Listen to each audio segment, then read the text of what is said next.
اعوذ باللہ من الشیطان الرجیم بسم اللہ الرحمن الرحیم السلام علیکم ورحمۃ اللہ وبرکاتہ۔ شہنشین و تشریف فرما جناب الیاس سیٹھ صاحب، جو مجلس اتحاد المسلمین کے آنے والے 2023 کے اسمبلی انتخابات کے گلبرگہ شمال کے امیدوار ہیں۔ شہنشین تشریف فرما مولانا جاوید صاحب، مولانا جناب رئیس صاحب، صدر رضا اکیڈمی جناب کوثر محی الدین صاحب، رکن اسمبلی تلنگانہ و انچارج MIM کرناٹکا، اور محترم جناب اقبال احمد شیرنی فروش صاحب، سابقہ میئر وہ صدر مجلس اتحاد المسلمین ضلع گلبرگہ، معزز علماء کرام، مشائخین عظام، میرے مجلسی رفقا، معزز حاضرین اکرام، میں سب سے پہلے آپ تمام کا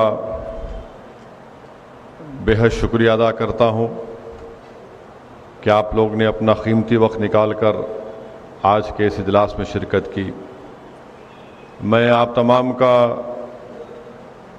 اور اہلیان گلبرگے کا